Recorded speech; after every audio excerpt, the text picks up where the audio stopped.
Graça e paz a todos, amém? Louvado seja Deus, sou grato por mais uma noite, mais um dia, que o Senhor nos permite poder estar ministrando e poder estar ouvindo a voz do Senhor nessa noite. Sou grato a Deus por tudo que Ele tem feito na minha vida, na minha família e tudo que Ele tem proporcionado para a minha vida, amém?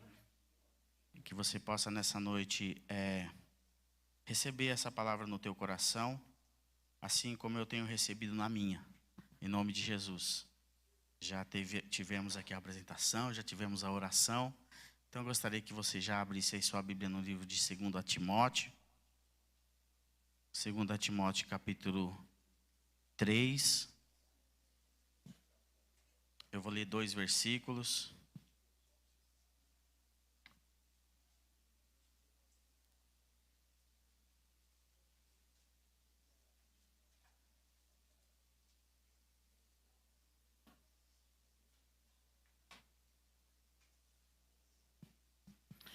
Amém?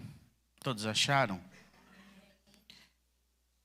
Eu gostaria de pedir para você que reverência essa palavra, você ficasse de pé em nome de Jesus. Nós não vamos...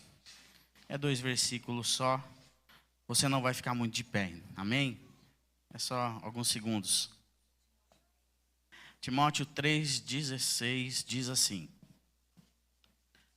toda a Escritura é divinamente inspirada e proveitosa para ensinar, para repreender, para corrigir, para instruir em justiça, a fim de que o homem de Deus seja perfeito e perfeitamente preparado para toda boa obra. Amém? Pode tomar o seu assento, glorificando ao Senhor. Carta de Paulo, escrito a Timóteo. Essa é provavelmente a última carta de Paulo. Paulo está no cárcere, desse cárcere, né, um pouquinho da introdução, do contexto desse versículo. Desse cárcere, Paulo, ele já vai para a sua morte. Paulo vai ser morto. Provavelmente essa é a última carta de Paulo, escrita a Timóteo. Timóteo recebe essa carta, e Timóteo é pastor da igreja de Éfeso, e provavelmente tinha acabado de sair do cárcere, e não estava em Éfeso. Recebeu uma carta de Paulo, instruindo ele a perseverar na palavra de Deus, a perseverar na Bíblia. Quero falar um pouquinho nessa noite da utilidade da palavra de Deus, da utilidade dessa Bíblia que nós carregamos junto conosco. Hoje, algumas pessoas levam um livro, né? Saem com o livro, tem a Bíblia. Outros tem aí no seu aplicativo, né? Aqui, se você for comprar uma Bíblia de estudo, hoje vai pagar uns R$200. Hoje você baixa de graça aí o aplicativo no seu celular e você lê aí a Bíblia. Eu quero falar um pouquinho da utilidade desse livro, das palavras desse livro, e de um pouco do contexto daquilo que Paulo está querendo passar a Timóteo e a cada um de nós, como ele tem revelado ao meu coração. Para começar, irmãos, eu gostaria que você abrisse a sua Bíblia no livro de Eclesiastes. Nós vamos passear um pouquinho aqui para dar início. Eclesiastes, capítulo 3.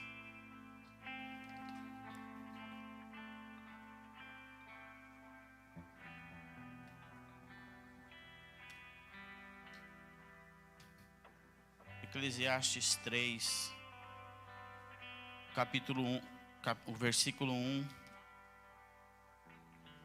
diz assim, o pastor já até citou um pouquinho aqui, né, no momento que se emocionou aí lembrando do seu irmão.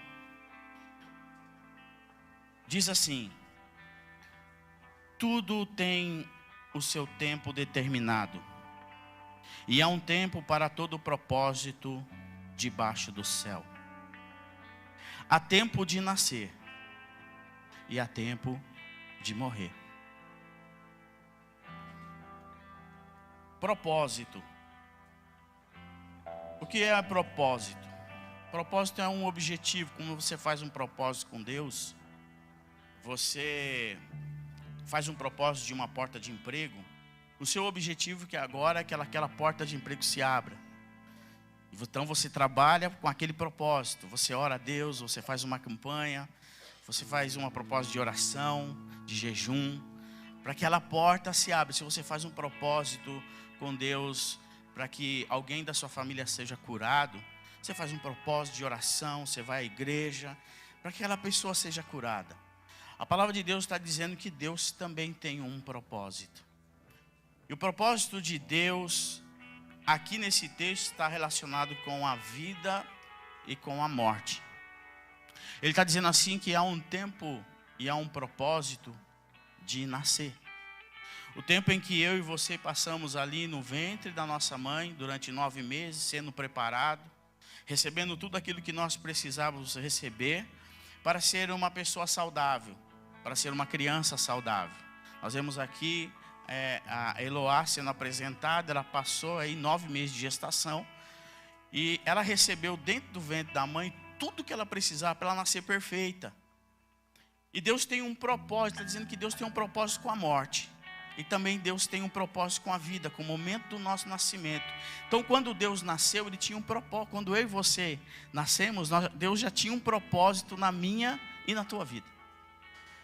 Quando você foi gerado ali no ventre, o Senhor já sabia quem você era. E Ele então foi cuidando de você, Ele trouxe você ao mundo porque Ele tinha um propósito com você na terra. Ele também tem um propósito na sua morte.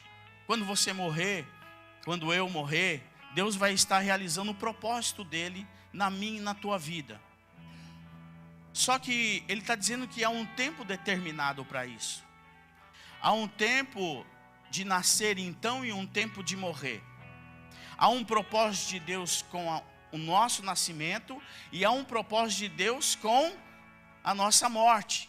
A questão é, o que eu estou fazendo no tempo entre o dia do meu nascimento até o dia da minha morte?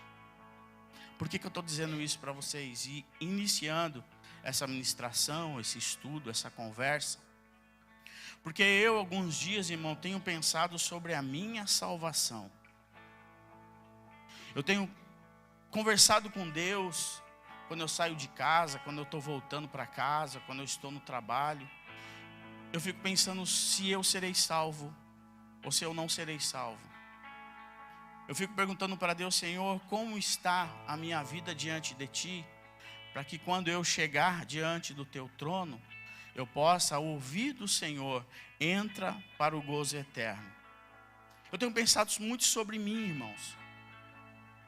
E eu comentei em 2 células a respeito disso. E isso já tem um tempo. Tem um tempo que eu já venho pensando sobre mim. Não que eu não penso na salvação dos outros, mas eu estou pensando sobre mim um pouco. O desejo do meu coração é que todos aqui na igreja sejam salvos. Que todas as pessoas que estão aqui possam chegar diante de Deus e ouvir do Senhor. Entrem para o gozo eterno. Entre para desfrutar, venha desfrutar da minha promessa. Porque Deus, Ele tem uma promessa de salvação para a minha vida e para a tua vida. E nós como crentes, como servos de Deus, como cristão, nós esperamos isso do Senhor. Esse é o nosso objetivo, esse é o nosso sonho. Quando Jesus voltar, nós entrar no céu. Então eu quero fazer uma pergunta para você, da mesma forma que eu perguntei para algumas pessoas já. Quem aqui tem convicção da sua salvação? Levanta a mão. Levanta bem alto, quero te ver. Glória a Deus. Algumas pessoas ainda não têm, glória a Deus também. Amém? Algumas pessoas ainda estão em dúvida. Mas convicção da salvação. Eu estou aqui como pastor. Nós temos aqui o pastor Gilvan. Nós temos aqui muitos líderes, pessoas que trabalham na igreja, pessoas que servem ao Senhor. Tem outras pessoas que vêm, que estão aqui, que são ouvintes, né, que ouvem a palavra, não se envolveram totalmente ainda, mas eu acredito que no coração, no seu coração, você talvez queime por fazer algo na casa do Senhor, né? Eu gostaria tanto de trabalhar em alguma área, ou estar se identificando com alguma coisa para ver se aquilo é legal e você participar daquilo. Mas nós temos aqui muitas lideranças, liderança de célula, liderança de jovem, liderança de homens, liderança de casais. Nós temos muitas lideranças aqui. Por que eu tenho pensado? E porque eu também levanto a minha mão. Quando alguém pergunta para mim, você tem convicção da sua salvação? Eu levanto a minha mão, claro que eu levanto a minha mão, porque nós aprendemos assim. Nós aprendemos assim, que nós precisamos ter convicção da salvação. Eu aprendi assim. Quando eu me converti, já era falado isso, que eu tinha que ter convicção da minha salvação. Então eu aprendi que eu tinha que ter essa convicção. Mas você já pensou sobre isso? Você já parou para pensar, para analisar se você vai ser salvo ou não? Porque a nossa vida é uma correria. Um tempo, ele passa muito rápido na nossa vida. Quando você vê, você já está envelhecendo, já está perdendo a memória, né, pastor? Está esquecendo de algumas coisas. É assim, o tempo passa, né? A gente vai envelhecendo. O tempo passa muito rápido, irmãos. Muito rápido. Antigamente, assim, na época de Jesus, eu acho que o mais rápido que um homem poderia andar era em cima de um cavalo. E depois criaram-se um motor e você poderia ir um pouco mais rápido com algum veículo, né? Por quê? Porque queriam se economizar tempo. Quer economizar o tempo. Mas o tempo não tem como economizar tempo. O tempo ele vai passando rápido, é acelerado. Quando você vê, o tempo já foi, né? Hoje, graças a Deus, eu tive o privilégio de poder conhecer minha neta, né? Poderia não ter conhecido, mas Deus me deu esse privilégio. Mas o tempo vai passar rápido, ela vai crescer rápido.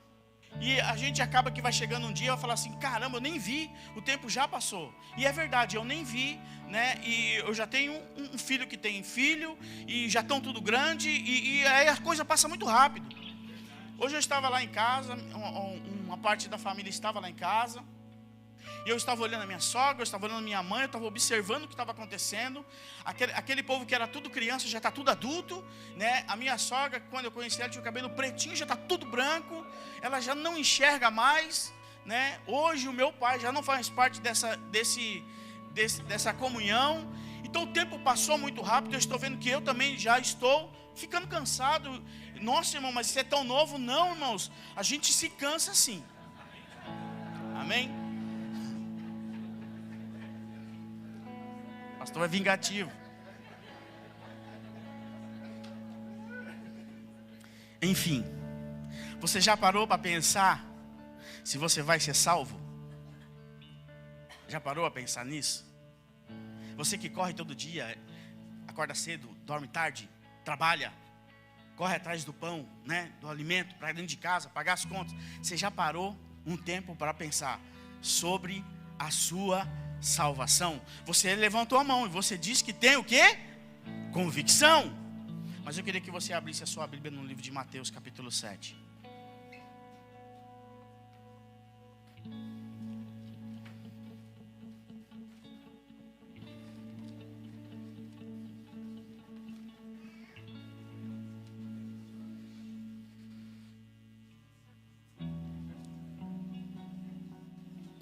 Versículo 21 em diante.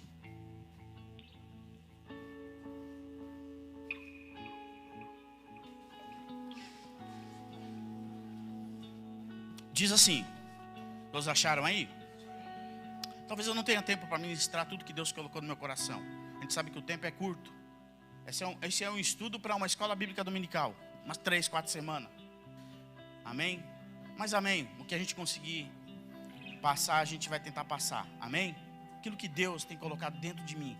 Amém? Nem todo o que me diz Senhor, Senhor entrará no reino dos céus, mas aquele que faz a vontade do meu Pai que estás no céu. Muitos me dirão naquele dia, Senhor, nós não profetizamos em teu nome? Em teu nome não expulsamos demônio? E em teu nome não fizemos muitos milagres? Então lhe direi claramente, nunca vos conheci, afastai-vos de mim, vós que praticais o mal. Nós temos aqui um grupo de pessoas, irmãos. um grupo de pessoas iguaizinhos a nós, que ainda nós não sabemos o nome. Nós não sabemos quem são essas pessoas ainda. Eu sei que essas pessoas vão estar lá. Elas vão estar lá. Porque Jesus está dizendo que naquele dia haverá pessoas assim, muitos chegarão diante de Deus. E quando eles chegarem diante de Deus, essas pessoas, olha só o que eles estão dizendo: nós profetizamos, nós fizemos milagres, nós curamos em teu nome, expulsamos demônios. Quem são essas pessoas? Que tipo de pessoas nós poderíamos encaixar nessas pessoas que estão dizendo essas palavras? Eu me encaixei nesse negócio. Eu me encaixei nesse grupo de pessoas.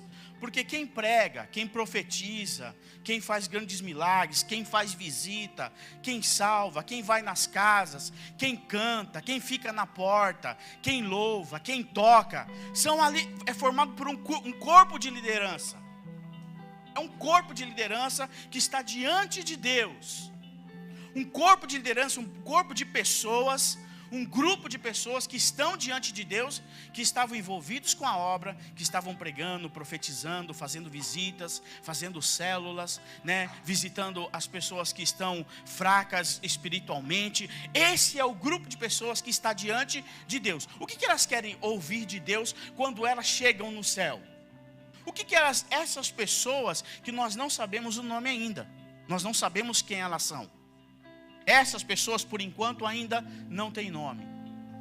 Esse grupo de pessoas estão no céu, e eles ouviram muitas vezes, Joel, dizer assim: no céu não haverá pranto, não haverá dor.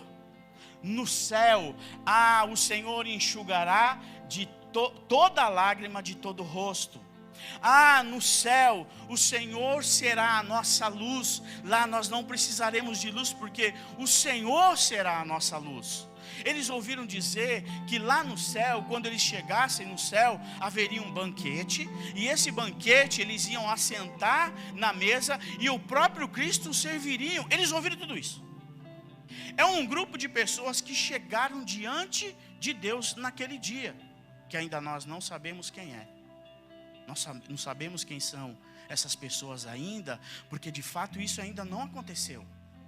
Nós estamos aqui esperando esse dia chegar. Eu aqui estou esperando esse dia chegar. Pastor Juvan como líder, nós como líderes de igreja, pessoas que trabalham na igreja, nós ansiamos por esse dia, nós esperamos esse dia. Afinal de contas, eu aceitei Jesus como o único e suficiente Salvador da minha vida. Então eu tenho uma esperança dentro de mim, de que quando eu chegar diante de Deus, eu possa ouvir do Senhor: olha, Pastor Alex, a Bíblia diz que nós receberemos um novo nome. De repente nem me chame mais de Pastor Alex, me chame de outro nome. Talvez eu receba uma pedrinha branca com um nome novo. Então, entre para o gozo eterno. É isso que eu, na minha consciência, digo que tenho convicção da minha salvação. Mas essas pessoas, irmãos, são um grupo de pessoas que também tinham. Eles também tinham convicção de que isso é salvos. E por que eles tinham convicção? Porque quando eles chegaram diante de Deus, e quando eles ouviram: eu não te conheço, então logo eles questionaram o Senhor. Mas Senhor, nós não fomos aqueles que estávamos lá profetizando? Por que eu vou ficar fora? Quantas vezes eu profetizei, quantas vezes eu preguei, quantas vezes numa palavra que eu ministrei, pessoas saíram do seu lugar e veio aqui e entregaram a vida para o teu filho Jesus? Eu estava lá, eu profetizei, por que eu não vou entrar? Outros dirão assim: Senhor, mas eu curei em teu nome. Entraram lá de cadeira de rodas, entraram lá com enfermidades incuráveis, eu toquei a mão sobre eles e eles foram curados. Como eu não vou entrar? Senhor, eu preguei em seu nome, expulsei demônios em seu nome. Pessoas chegaram lá no culto, você lembra, Senhor? Você não lembra disso?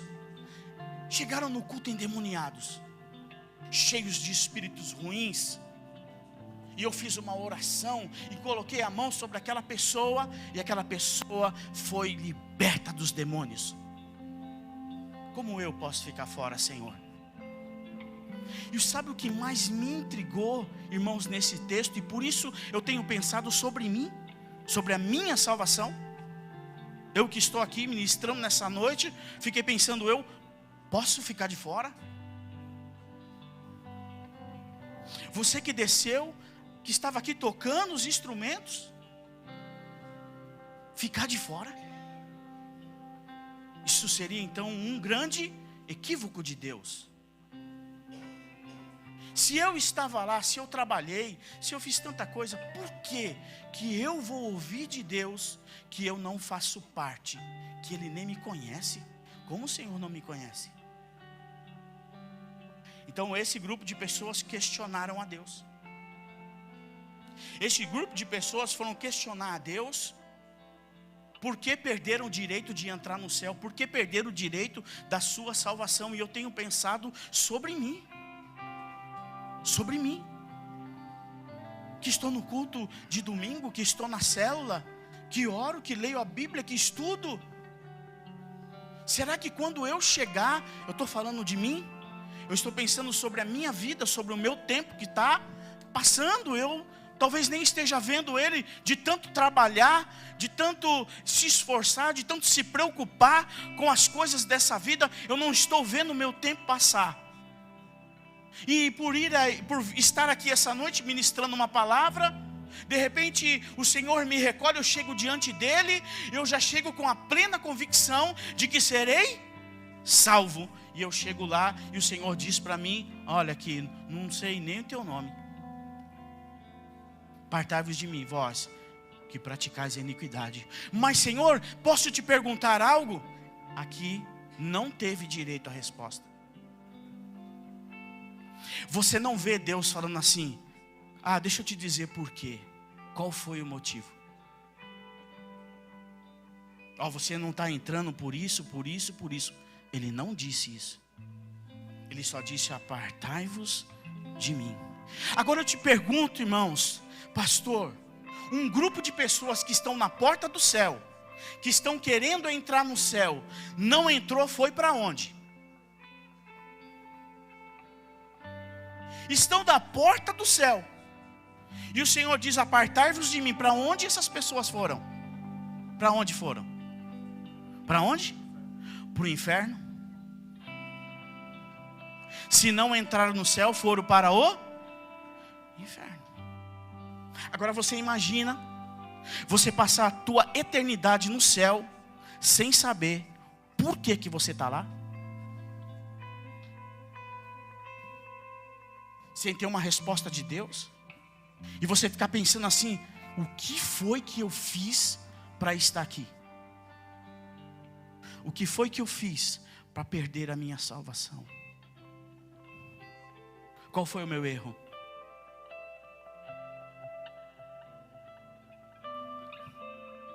Eu queria que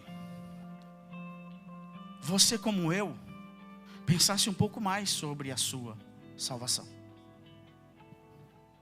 Pense nisso, irmãos. Pense nisso. Medita na lei do Senhor de dia e de noite. Busque resposta.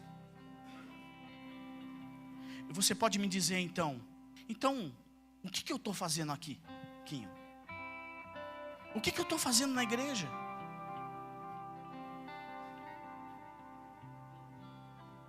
Se não vou ser salvo, se eu posso chegar lá e ouvir um não de Deus, o que eu estou fazendo aqui?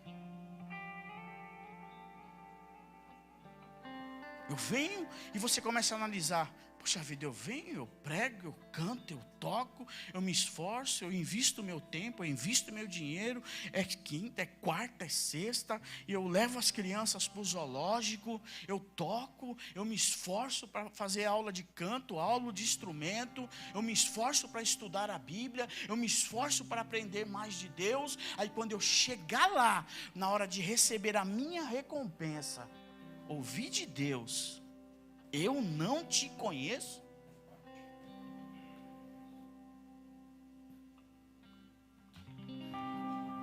Paulo, irmãos, Paulo, está escrevendo a Timóteo, pastor de igreja. Pastor de igreja. Timóteo está vivendo uma crise espiritual. E por que ele está vivendo essa crise? Porque acabou de ser solto da cadeia e ouviu o seguinte: se continuar falando, vai morrer.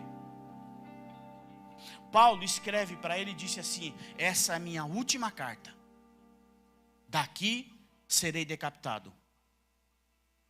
Como que fica um coração de um pastor que acaba saindo, se escondendo, para não ser pego, porque existe um juramento de morte sobre a vida dele? Paulo, no cárcere, ficou sabendo do desânimo de Timóteo.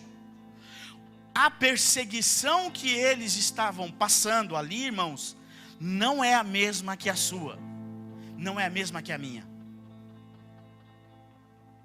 Você pode até sofrer alguma perseguiçãozinha aí dentro da igreja. Aquela irmã está me perseguindo. Não sei o que. Estão me perseguindo no trabalho. Eles estavam sendo jurados de morte. Não é a mesma perseguição. Paulo fica sabendo que Timóteo, está temeroso, está escondido, porque o povo de Deus estava se escondendo. Eles se reuniam em grupos, eles se reuniam em algum lugar e ali eles ficavam escondidos, porque se eles foram pegos, eles serão mortos. Vão matar a gente sair daqui. Eles não podem descobrir que nós estamos escondidos nesse lugar. Imagina a perseguição que eles estão vivendo naquele momento. Uma crise política estava acontecendo também naquele momento. O domínio, alguém querendo dominar o povo. E Paulo vê que Timóteo está temeroso, a sua fé está sendo abalada. Então ele manda essa carta a Timóteo, dizendo a Timóteo: Timóteo, não desista da palavra de Deus. Aquilo que você aprendeu, ele vai dizer assim, pois desde a sua infância conheces as sagradas escrituras, que pode fazer-te sábio para a salvação pela fé em Cristo Jesus. Um versículo antes, versículo 15, depois que ele fala das escrituras, ele está dizendo: olha, Timóteo, não desanime da fé naquilo que você aprendeu de Cristo. Não desanima da fé, daquilo que Cristo falou para você, da palavra de Deus, da Bíblia, deste livro que nós temos hoje aqui. Não desanima disso. Você precisa estar firmado naquilo que você ouviu de Jesus. Então ele vai dizer: olha, eu vou dizer para você quais são as utilidades da Bíblia na sua vida, para que você não pare, para que você não desista, para que você não tenha medo. Porque imagina, irmão, Timóteo está com medo. Ele pode ser morto. Ele pode ser morto. Então ele está temeroso. E Paulo vai trazer uma mensagem para que ele não desanime da palavra, porque a palavra de Deus contém todo o ensinamento necessário. Então ele vai falar sobre a utilidade. Ele vai dizer: primeira coisa, ela é inspirada por Deus. Não se preocupe, ela não falha.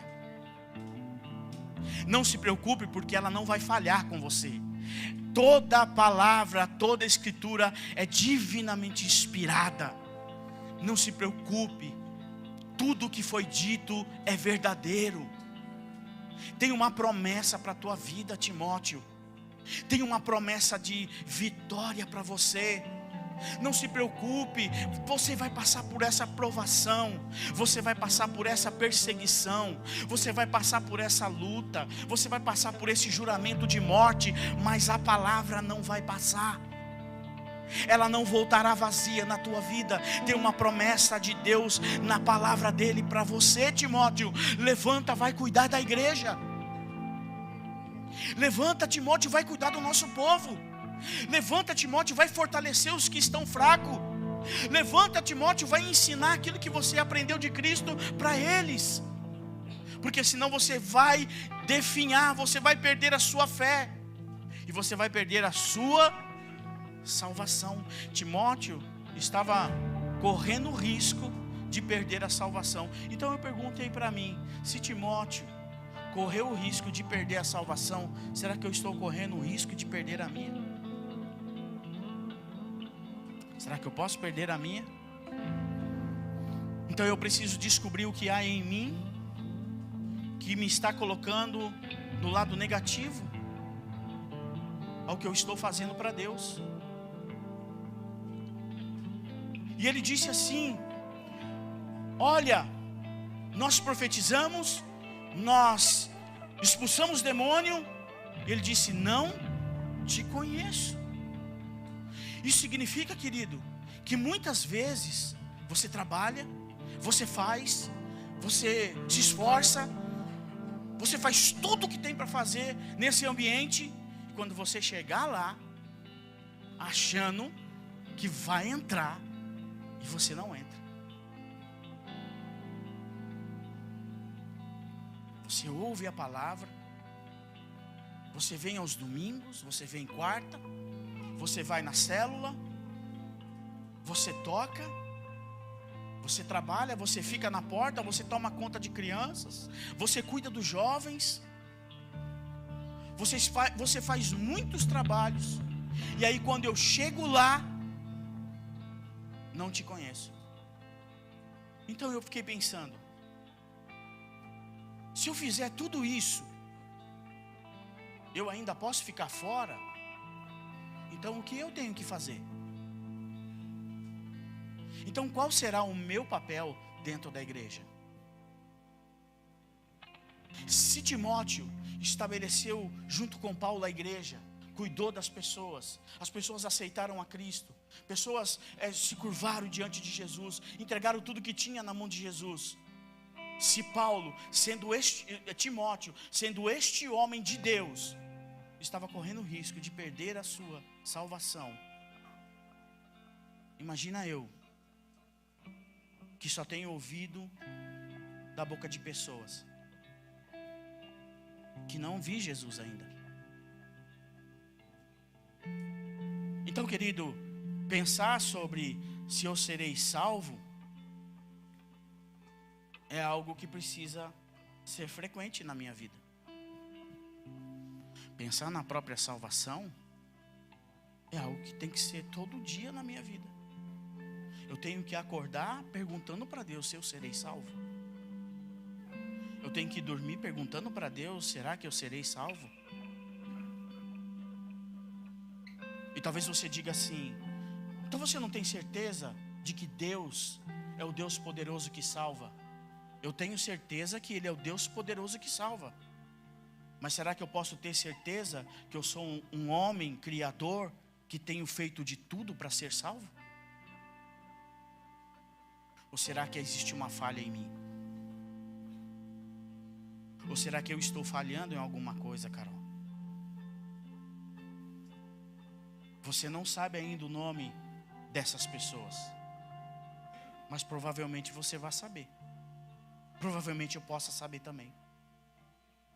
Porque provavelmente pode ser eu e você lá,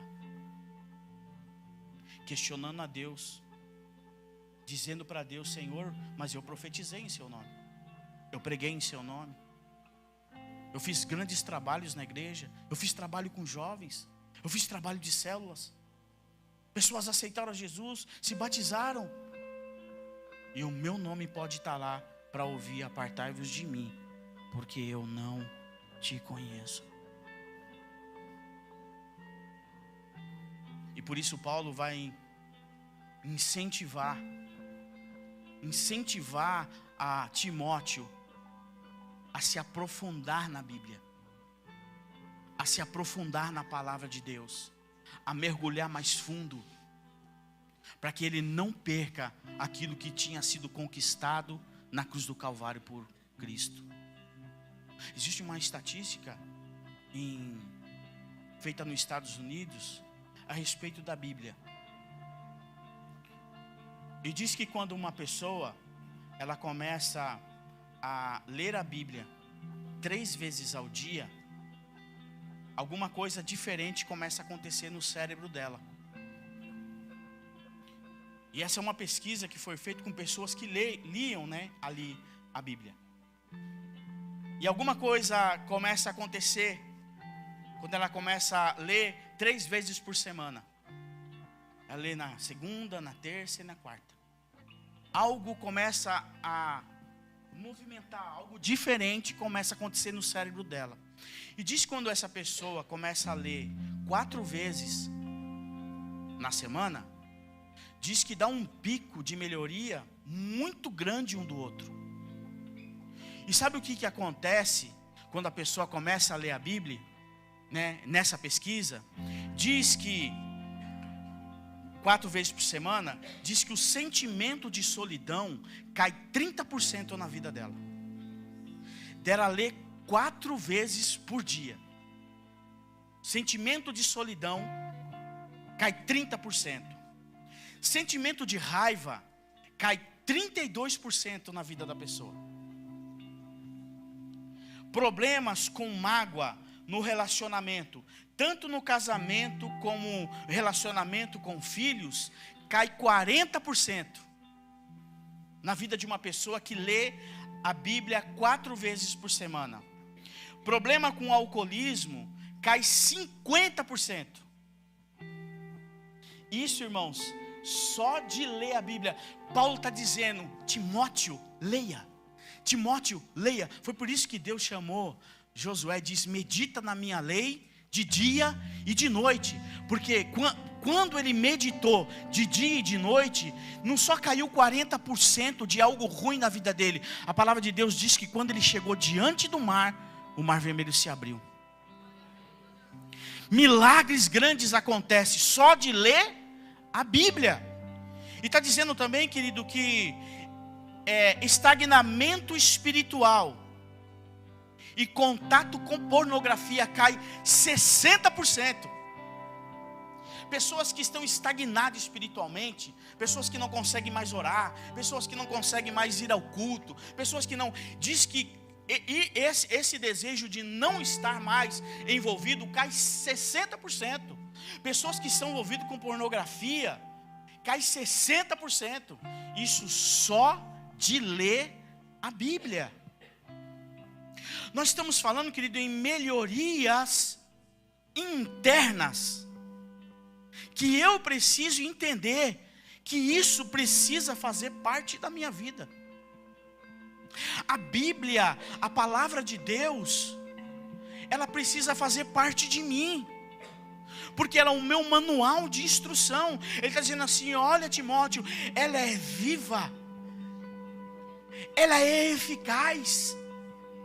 Quando Paulo lhe diz sobre isso em Hebreus, ele vai falar assim, a palavra de Deus é viva e eficaz. Abre em Hebreus capítulo 4, versículo 12. Olha o que diz: pois a palavra de Deus, obrigado, Railton, é viva e eficaz, é mais cortante de qualquer espada de 2 gumes, ela penetra todo ponto, a ponto de dividir a alma e o espírito juntas e medulas, e é apta para discernir os pensamentos e as intenções do coração. Ele está dizendo: Timóteo, mergulhe na palavra, mergulhe na Bíblia, leia, mergulhe nela, porque ela vai te curar. Esse desânimo que está em você, esse medo que está em você, essa palavra vai te curar. Lembra do que você aprendeu de Cristo. Cristo falou, Cristo ele deixou essas palavras para nós, Timóteo, para que você fosse forte, para que você se tornasse uma pessoa que não desistisse fácil das lutas e das provações que viriam sobre nós.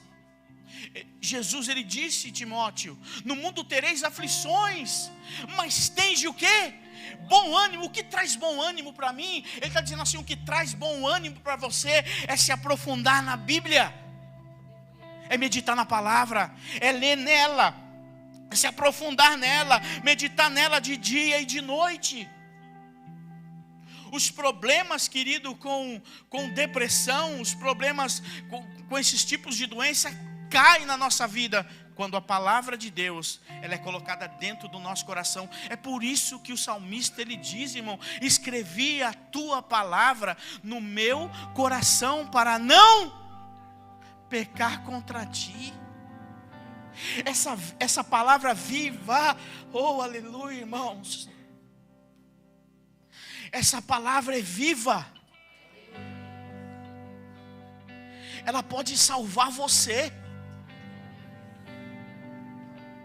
Então, querido, o que vai te salvar não é o que você faz. Não é o que eu faço aqui, irmãos. Eu estar pregando aqui nessa noite não me salva. Isso não é um passaporte para mim estar aqui. Não é um passaporte para o céu. Subir aqui, se apresentar, querido, fazer uma encenação não é um passaporte para o céu. Está aqui a porta aberta. Ele diz: eu sou a porta. E você passa por ela, e ela está viva na tua mão, disponível, querido. Tem lugar que você não pode falar da Bíblia, tem lugar que você não pode pregar a Bíblia, tem lugar que você não pode nem mostrar a Bíblia. Mas eu e você hoje temos aqui o privilégio. Levanta a sua Bíblia aí. Tem lugar que se você fizer isso, você é preso. Mas você pode fazer isso aqui nessa noite. Você pode dizer assim: eu tenho a liberdade de falar e de ler a palavra de Cristo. Eu tenho a liberdade de poder colocar a palavra de Cristo dentro do meu coração. Ela está disponível. Disponível para mim, disponível para você. Então ele vai falar sobre a utilidade. Olha a utilidade que ela tem. Qual é a primeira, irmãos? A Bíblia não é uma caixinha da sorte. Não é. Ela tem utilidade e benefícios. E as utilidades da Bíblia. Aí Paulo vai falar para Timóteo: Paulo, Timóteo, eu quero te falar da utilidade dessa palavra no teu coração, na tua vida. Presta bem atenção, Timóteo, leia isso com atenção. E ele vai dizer assim, ó: a palavra do Senhor é útil para ensinar. Não é uma caixinha de surpresa. A palavra de Deus, querido, uma das coisas mais importantes que a palavra de Deus ensina, de capa a contracapa, está no primeiro mandamento: amar a Deus. Amar a Deus. Primeira coisa que a Bíblia ensina é que Deus tem que estar em primeiro lugar na nossa vida. Será que aquele grupo de pessoas, quando chegaram diante de Deus e foram reprovados, será que realmente eles colocavam Deus acima de tudo? Será, querido, que quando estava tudo bem na vida deles, Deus era a primícia? Ou eles só procuravam Deus quando as coisas estavam ruins? Ou eles só procuravam Deus quando as coisas estavam mal? Eles não vão saber disso. Eles não vão saber, Raito. Porque eles só vão ouvir: apartai-vos de mim, porque eu não te conheço. Por que, Senhor? Ah, porque você não me colocou em primeiro lugar ali, não vai falar. Sabe por quê, querido? Porque Deus não dá satisfação para ninguém. Deus não vai dar satisfação para mim nem para você. Ou você está dentro ou você está fora. É simples assim. Tudo isso aí que eu estou dizendo a você é o que eu tenho pensado sobre mim, sobre a minha pessoa. Eu não sei quando é o meu tempo. Eu não sei. Esse dia eu estava trabalhando, eu tive uma dor no braço que começou a subir no meu pescoço, me deu uma tontura. Eu falei: é hoje. Não é o sintoma, pastor? Eu falei: é hoje. Eu já comecei a pedir perdão para Deus, porque eu já estava pensando sobre a minha salvação, e parece que tudo culmina, né? Eu falei: rapaz olhou para mim e falou: pastor, você está bem? O menino trabalha comigo. Está bem, pastor? Eu falei assim: calma, daqui a pouco pouco eu te respondo. E eu parei um pouco, porque eu estava na correria, trabalho pesado, tem que acabar logo, estresse. Eu falei, peraí, deixa eu parar um pouquinho. Deixa eu respirar. E aí eu pensei, eu não sei, irmãos, quando vai ser o meu tempo. Então será que eu chegarei diante de Deus e eu terei algo e ouvirei de Deus? Você pode entrar no lugar que eu preparei para você, ou você vai ficar de fora, ou eu vou ouvir, você vai ficar de fora. Então ela tem o quê? Ela vai ensinar. Será que eu coloquei Deus em primeiro lugar na minha vida? Ou será que teve qualquer coisa que fez com que eu deixasse Deus para depois? Será que existe algo na minha vida que eu deixei Deus para depois e fiz primeiro aquilo que era importante para mim? Será que aquelas pessoas que ouviram de Deus, apartai-vos de mim que eu não te conheço, será que elas colocaram Deus em primeiro lugar? A Bíblia então ela foi deixada para ensinar. E você só vai aprender, eu só vou aprender se eu ler, se eu meditar. Através da palavra de Deus, que é uma água purificadora. Porque Jesus disse para aquela mulher, se você pedir para mim água, eu te darei água. E a água que eu te der, vai gerar em você uma fonte de água viva. Quando você tem a palavra de Deus em você, quando a Bíblia está em você, você tem uma fonte de água viva, purificadora dentro de você. E ela limpa, ela vai tirando tudo aquilo que não presta, irmãos. Ela vai tirando tudo aquilo que não é de Deus dentro de nós. Ela vai limpando, ela vai trazendo algo novo dentro de nós. Então você precisa dessa palavra em mim. Timóteo, você precisa disso. Está simples de resolver, Timóteo. Não se desespere, filho. Eu já estou indo morrer. Estou indo ali. Olha, Timóteo, eu estou indo ali ser decapitado, viu? Não esquenta não. Existe uma palavra sobre a minha vida. Eles podem me matar fisicamente, mas o meu espírito já tem endereço. Eu posso morrer aqui na terra, mas eu vou viver no céu. Eu já sei para onde eu vou. Sabe o que é isso? Isso é convicção da salvação. Convicção de que será salvo. Eu quero morrer porque eu sei para onde eu vou. Talvez eu fiquei pensando sobre mim. Será que é por isso que muitas vezes eu tenho medo de morrer? Porque de repente posso ser reprovado diante de Deus? Será que o meu medo, ele é gerado dentro de mim pela dúvida de que eu posso não entrar no céu? Porque eu dizer da boca para fora que eu tenho convicção é fácil. Eu tenho convicção. E por que eu tenho convicção? Eu sou pastor. O pastor Gilvan que me ungiu. Ele viu a minha santidade, ele viu que eu levo o jeito e me ungiu. Tem direito? Mas será mesmo? Então o que você faz, isso não te leva para o céu. Então, pastor Alex, eu posso deixar de fazer tudo que eu estou fazendo na igreja? Posso deixar de tocar? Posso deixar de cantar? Você até pode, mas não é isso que Deus quer de você. Se você quiser parar, você pode até parar, porque isso não vai te salvar. Isso não vai te salvar. O que vai te salvar é fazer a vontade do Pai. Ele disse aqui, que está no céu. Agora você precisa entender qual é a vontade do Pai para mim. Eu preciso olhar e descobrir qual é a vontade dele para a minha vida. Se ela é boa, perfeita e agradável, eu preciso descobrir o que é bom, o que é perfeito e o que é agradável para mim. Para mim poder viver aquilo que ele quer que eu viva. Se eu não vim para fazer minha vontade, mas sim a vontade de Deus, qual é então a vontade de Deus para mim? Como eu tenho vivido dentro da igreja?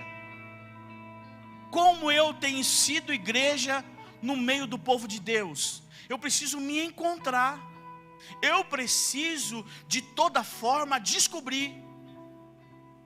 E a palavra de Deus então ela vai me ensinar. Só que ela diz também aqui que ela, além de ensinar, ela vai o quê? Corrigir. E por que ela vai corrigir? Porque eu sou o quê? Bonzinho? Não, porque eu sou desobediente. Então quando eu sou corrigido, eu preciso me alegrar. Tem muitas pessoas que quando é corrigido na igreja, fecham a cara.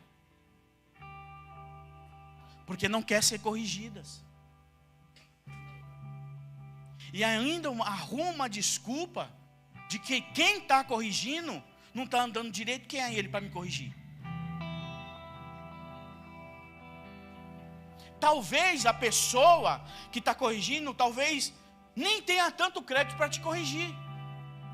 Mas ele está sendo usado por Deus, sendo um canal de Deus na tua vida. Então você e eu precisamos receber a correção de Deus. Porque a correção de Deus é para nos tornarmos obedientes. E nós somos desobedientes. A humanidade é desobediente. O povo é desobediente desde a criação e vai ser desobediente até o final dos tempos. Então o povo precisa ser corrigido. E Deus vai corrigir quem? Deus vai corrigir os seus. Se Deus não corrigir você, não me corrigir, vai corrigir quem? Deus não vai sair corrigindo o povo na rua, irmãos. Ele vai corrigir o povo dele. Quem é o povo dele? Nós que estamos aqui. Então ele vai corrigir. Então ele está dizendo assim, não é uma caixinha de surpresa, é uma correção. Ela é útil. Sabe o que significa uma coisa útil? Uma coisa que tem utilidade na tua vida? É a Bíblia. Ela vai nos corrigir, porque nós somos desobedientes. E além de corrigir, ela faz o quê? Ela instrui. Ela corrige e instrui. Isto é, ela te corrige e te coloca no lugar de novo. Olha que Deus bom. Esse Deus é maravilhoso. Deus tremendo. Como que é correção? Olha, filha, você errou aqui, tá? Você ficou de mão dada com seu marido dentro da igreja, isso não está certo, entendeu? Aí você, no próximo culto, já não segura mais na mão. É assim que funciona. Ela vai te instruir, colocar você no caminho certo. Primeiro corrige, né? Não estou brincando, irmão, não é verdade isso não. É só um exemplo. O irmão já estava largando a mão da esposa aqui, tá vendo só? Não larga não, irmão, se segura aí. Vai que é tua. Amém? Então ela vai te orientar a andar no caminho certo. Então não fique triste se alguém te corrigir. Se alegre. Se alguém te corrigir dentro da Bíblia. Se alguém te corrigir fora da Bíblia, irmãos, aí tudo bem. Mas se alguém te corrigir dentro da palavra, recebe a correção. Faz o quê? Faz melhor. É verdade, pastor, é verdade. Por onde eu devo andar? Qual é o caminho? O que o senhor acha que eu devo fazer?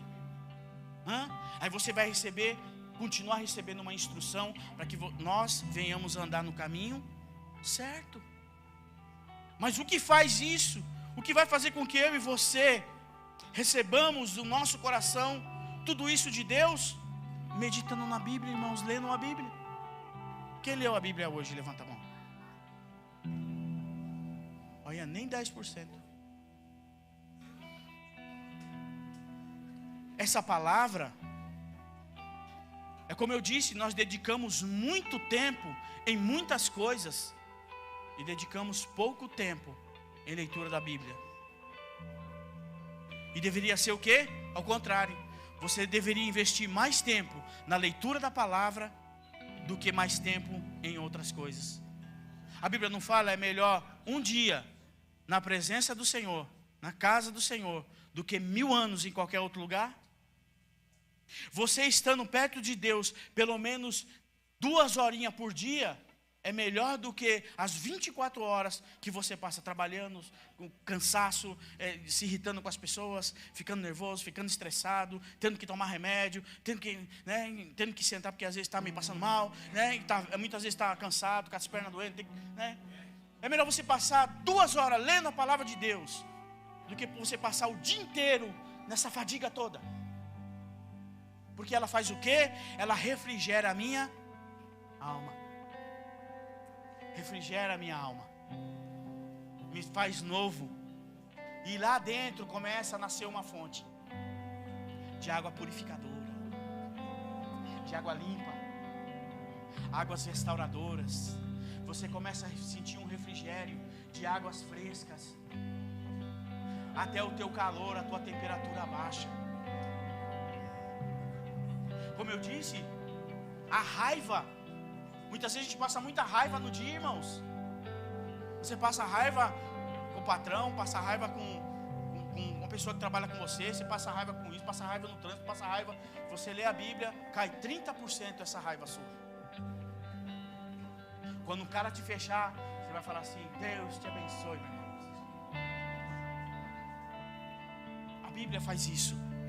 Não sou eu que vou fazer isso na sua vida. Ela vai mudar a minha, vai mudar a vida dele, a tua vida, a vida de cada um de vocês. Mas eu preciso me esforçar. Eu preciso ir ao encontro dela. Me buscareis e me achareis quando me buscar de todo o vosso coração. Aonde você busca Deus? Na palavra. E aonde você acha Ele?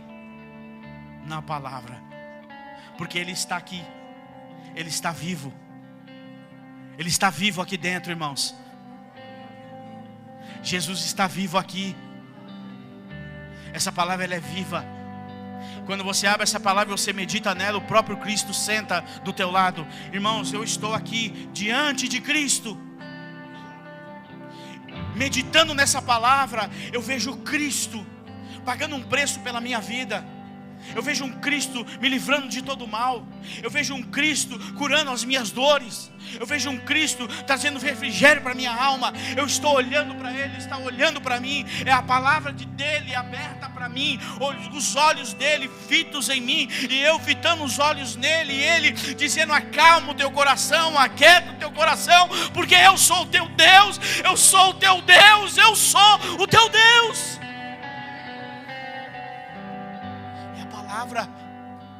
Ela já está se movendo, eu sinto, ela já está se movendo dentro de mim, irmãos. Eu sinto isso aqui, algo sobrenatural acontecendo.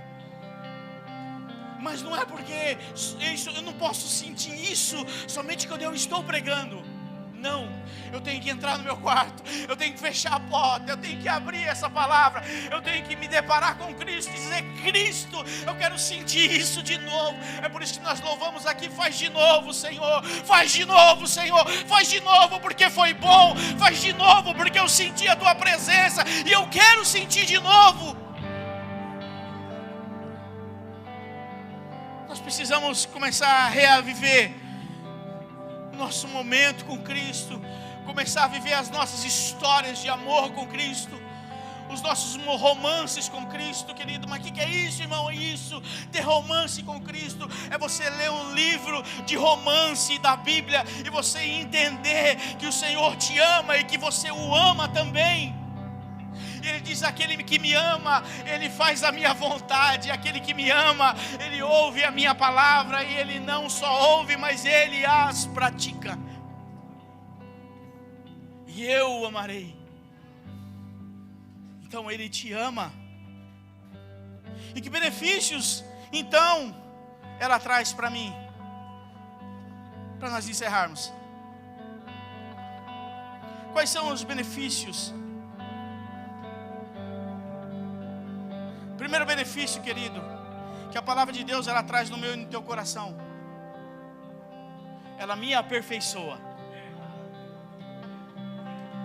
E olha o que diz a Escritura: E toda escritura é inspirada por Deus e útil para o ensino, para a repreensão, para a correção, para a educação na justiça, a fim de que o homem de Deus seja perfeito e perfeitamente habilitado. Ele te aperfeiçoa. Ele me aperfeiçoa. A palavra de Deus, primeira coisa que Ele vai fazer é me lapidar. Eu vou te aperfeiçoar. Você precisa ser o quê? Lapidado. E quando você for lapidado, você vai se tornar habilitado. Olha só, querido, eu preciso ser habilitado para entrar no céu. Foi a primeira resposta de Deus para a minha vida. Senhor, será que eu serei salvo? Se habilite. Tire a sua carteira de habilitação ali na escola bíblica dominical. Se derrame na minha palavra. Eu vou te habilitar, eu vou te ensinar, eu vou mudar a tua história, eu vou te habilitar para entrar no céu. Se você, Deus fala para o meu coração, se você precisa de uma habilitação para dirigir um carro, querido, então você precisa de uma habilitação para entrar no céu também. Porque se aqui a gente andamos nas leis dos homens, nós precisamos andar na lei de Deus. E para entrar no céu precisa ser aperfeiçoado. Então a palavra de Deus, ela me aperfeiçoa. Diga assim: Senhor Jesus, me aperfeiçoe nessa noite.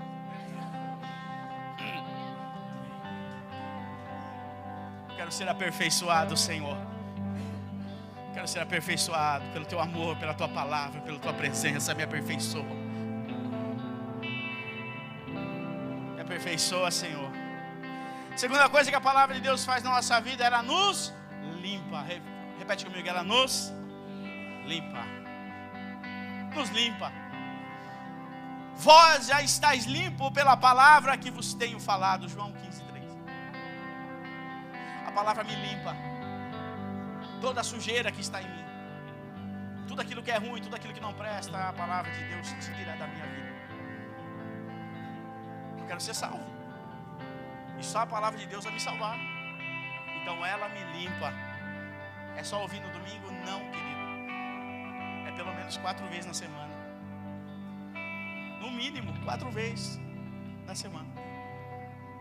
Ela vai me limpar. E todo aquele desânimo começa a cair. A porcentagem do desânimo começa a cair. Aí você começa a ter ânimo de novo. Começa a ser renovado, aperfeiçoado. E o Senhor vai te limpando. Terceira coisa que a palavra de Deus faz na minha vida, ela me santifica. Então eu preciso de limpeza e eu preciso também de santificação. E olha o que ele diz: santifica-os na verdade, a tua palavra é verdade. Não tem outra forma, não existe outra receita, querido. Não existe outra receita. Só a palavra me santifica. 4 vezes por semana no mínimo. 4 vezes. Deixa a preguiça de lado. Ah, mas eu estou tão cansado, pastor, eu trabalho, chego tarde lá. Se esforça. E tem de bom ânimo. Eu já venci o cansaço. Você acha que Jesus não ficou cansado de carregar a cruz? Alguém precisou ajudar ele porque ele estava cansado. Ele estava cansado, irmãos. Mas aquele que não tomar a sua cruz e levar, tem que cansar também. Mas não tem problema. O Senhor te santifica. Lute, persevere. Deixe o cansaço de lado. E no mínimo 4 vezes por semana. Ah, eu tenho que sair daqui nessa noite, pastor Alex, e ler 4 vezes por semana. Não, irmãos. Leia 5. Leia 6. Leia a semana inteira. Mergulhe nela. Deixa ela fazer parte da tua vida. Faça parte dela. Deixa ela impregnar em você. Deixa ela tomar você. Deixa ela entrar no seu interior. Mas eu já li a Bíblia ela inteira 2 vezes. Leia 3, leia 4, leia 5. Porque ela diz assim que cada manhã ela se renova na tua vida. Oh Deus grande. Eu estou feliz por pregar essa palavra. Eu estou feliz. Porque foi algo que Deus revelou no meu coração. Porque eu estava pensando no meu relacionamento com Ele. Estou feliz. O que mais a palavra de Deus faz? Ela liberta. Repete comigo, ela liberta. A gente procura tanta libertação, irmãos. Eu preciso fazer. Tem que fazer, viu, irmãos? Passa pela libertação. Ouve instruções. Não é pecado. Mas está aqui a tua libertação. Está aqui. Ela te liberta. Quer libertação? 4 vezes por semana. No mínimo. No mínimo. Não tenha só a sensação de que algo está mudando. Mude de verdade. Porque 3 vezes por semana dá uma sensação. Mas 4 vezes começa a mudar. 5 vezes muda mais ainda. 6 vezes mais ainda. 7 vezes mais ainda. E daqui a pouco você está pulando na glória do Senhor. Você está falando, meu Deus, como é bom. Você começa a ter um encontro com Deus. Outro benefício. Ela discerne os pensamentos e o propósito do coração. Porque a palavra de Deus é viva e eficaz, mais cortante do que qualquer espada de 2 gumes, e penetra até o ponto de dividir a alma e o espírito, juntas e medulas, e é apta para discernir os pensamentos e os propósitos do coração. Lembra quando eu li o primeiro versículo aqui? Qual foi o primeiro versículo que eu li aqui hoje?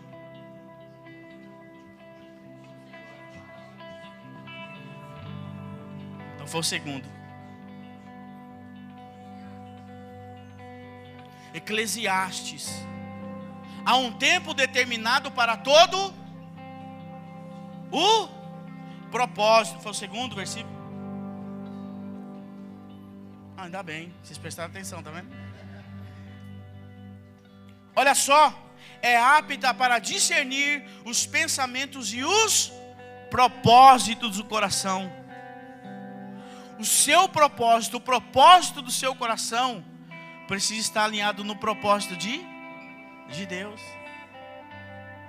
Como que o meu propósito, como que o propósito do meu coração pode estar ligado no propósito de Deus? 4 vezes por semana no mínimo. No mínimo 4 vezes por semana. E o meu propósito, o propósito de Deus se liga ao propósito do meu coração. E a água purificadora entra dentro do meu ser e jorra uma fonte de água viva. E aquele propósito que eu tinha carnal é lançado fora. E o propósito de Deus em mim começa a nascer de novo. Então eu me torno uma nova criatura. Então eu posso sim levantar a mão e dizer: eu tenho convicção da minha salvação. Que Deus te abençoe. Que essa palavra possa se tornar viva dentro de você. Que essa palavra ela possa penetrar juntas e medulas do seu corpo. Que ela possa dividir a tua alma e o teu espírito. E que ela possa discernir os seus pensamentos, os seus desejos, os seus sonhos, os seus projetos e o propósito de Deus na tua vida. Que Deus te abençoe. Que Deus te abençoe em nome de Jesus.